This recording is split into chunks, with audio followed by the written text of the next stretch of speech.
ఈరోజు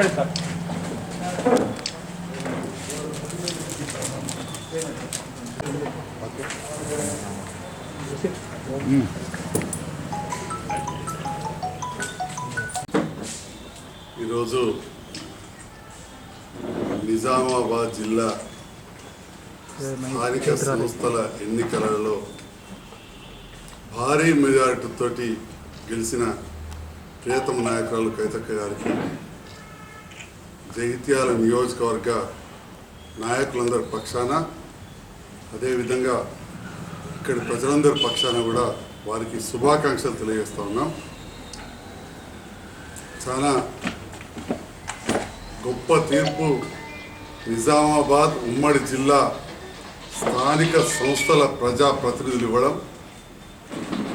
ఈరోజు వచ్చిన ఫలితాలలో రెండు జాతీయ పార్టీలు కాంగ్రెస్ భారతీయ జనతా పార్టీకి ఒక చెంపపెట్టులా ఉన్నాయి. రెండు పార్టీల అభ్యర్థుల డిపాజిట్లు గల్లంతని రెండు పార్టీలు భారతీయ జనతా పార్టీ కాంగ్రెస్ పార్టీ రెండు జాతీయ పార్టీల అభ్యర్థుల డిపాజిట్లు గల్లంతని అంతటి ఘన విజయం ఇవాళ కవితక్క గారికి నిజామాబాద్ ఉమ్మడి జిల్లా స్థానిక సంస్థల ప్రజాప్రతినిధులు కట్టబెట్టినందుకు వారికి కూడా ధన్యవాదాలు తెలియజేస్తా ఉన్నాం. అదేవిధంగా గౌరవ ముఖ్యమంత్రి గారిని జగిత్యాల నియోజకవర్గ ప్రజలందరి పక్షాన కూడా కోరుతా ఉన్న ప్రియతమ నాయకురాలు కవితక్క గారికి ఒక కేబినెట్ స్థాయిలో రాష్ట్రం అంతా కూడా అధికారికంగా పర్యటించే విధంగా అభివృద్ధి కార్యక్రమాల్లో పాల్గొనే విధంగా వారికి ఒక ఉన్నతమైన పదవి ఇవ్వాల్సిందిగా కూడా నేను గౌరవ ముఖ్యమంత్రి గారిని మీడియా ద్వారా కోరుతా ఉన్నాం.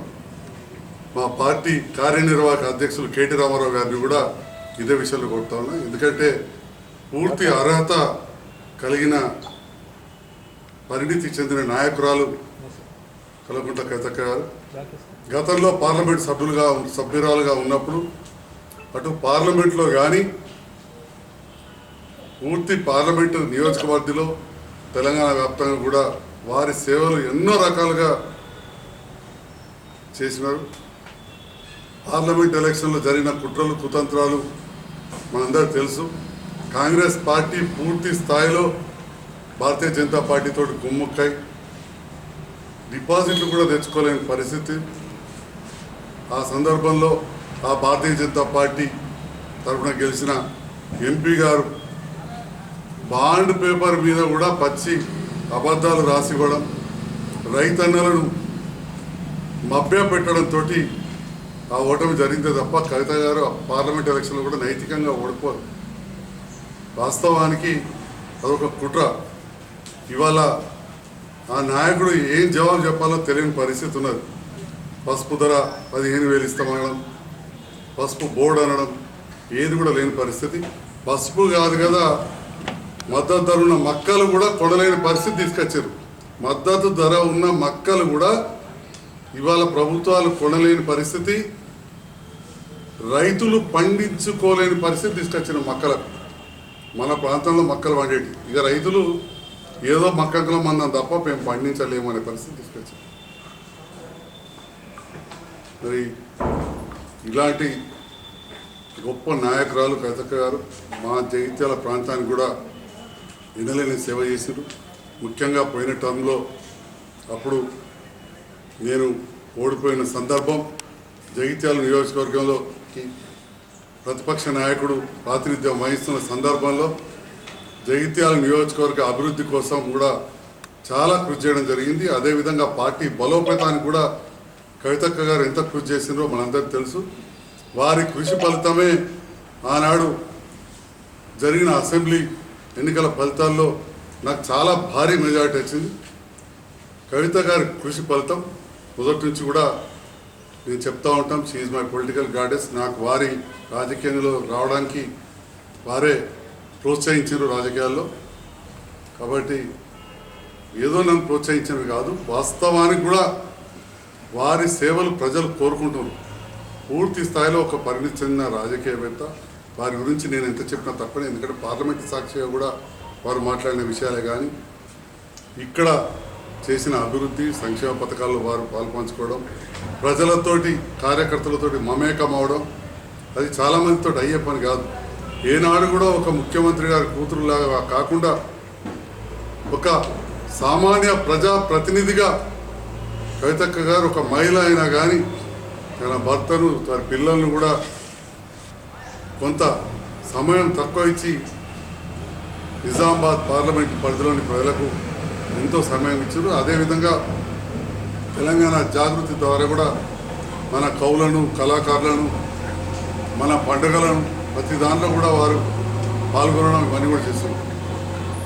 నాకు స్వయాన ఒక అనుభవం, పక్కన కూర్చున్న మేడం పక్కన తెలుగు భాషకు అధికారి హోదా కల్పించే విషయంలో కోర్టులో కేసులు నడుస్తున్న సందర్భంలో ఆనాడు మామిడిపల్లి హరికృష్ణ గారు మిగతా తెలుగు భాషా ప్రియులతోటి కొన్ని గంటలు చర్చించిన సందర్భం నేను చూసిన. ఆ చర్చల తర్వాత కొన్ని రోజులకు కోర్టులో తీర్పు వచ్చింది. తెలుగు భాష దాదాపు 900 ఏళ్ల పైన దానికి చరిత్ర ఉన్నది. ఆ తెలుగు భాష యొక్క మూలాలు మన కురికేల కానీ ఇంకా బోధనలు కానీ ఇవన్నీ కూడా దొరికినాయని చెప్పి వాటి ద్వారా తీర్పు అనుకూలంగా పొందగలిగారు. అంటే తెలుగు భాష, తెలుగు తల్లి అని చెప్పుకున్న ఉమ్మడి రాష్ట్రంలోని పాలకులు కూడా ఏనాడు కూడా ప్రయత్నం చేయలేదు. మన దానికి ప్రాచీన హోదా లేకుండా తెలుగు భాషకు అంటే ఈ రకంగా కవిత గారు ప్రతి విషయంలో కూడా తెలంగాణ కోసం, తెలుగు వాటి కోసం, తెలుగు భాష కోసం, తెలంగాణ కళల కోసం, తెలంగాణ ప్రాంత అభివృద్ధి కోసం, కేంద్రం నుంచి మనకు రావాల్సిన ప్రతి హక్కుల విషయంలో, మన వాటా విషయంలో ఎప్పటికప్పుడు కూడా వారు పోరాడిన వ్యక్తి. కాబట్టి మరొక్కసారి నేను గౌరవ ముఖ్యమంత్రి గారిని కోరుతా ఉన్న ప్రియతమ నాయకురాలు కవితక్క గారికి ఒక సముచితమైన స్థానం ఒక క్యాబినెట్ హోదాలో కానీ అధికారికంగా తెలంగాణ రాష్ట్రంలో ప్రతి అభివృద్ధి కార్యక్రమంలో పాల్గొనే విధంగా ఇవ్వాలని గౌరవ ముఖ్యమంత్రి గారిని జగిత్యాల నియోజకవర్గ ప్రజాప్రతినిధులు ప్రజలందరి పక్షాన కూడా కోరుతూ మరొకసారి కవితక్క గారికి శుభాకాంక్షలు తెలియజేస్తూ అత్యంత భారీ మెజారిటీ ఇచ్చిన నిజామాబాద్ పార్లమెంటు స్థానిక సంస్థల ప్రజాప్రతినిధులకు భారీ మెజారిటీ ఎంత అంటే జాతీయ పార్టీలైన భారతీయ జనతా పార్టీకి, కాంగ్రెస్ పార్టీకి డిపాజిట్లు పొడగొట్టిన నిజామాబాద్ పార్లమెంటు స్థాయిలోని ప్రజాప్రతినిధులందరూ కూడా నా హృదయపూర్వక ధన్యవాదాలు తెలియజేస్తాను.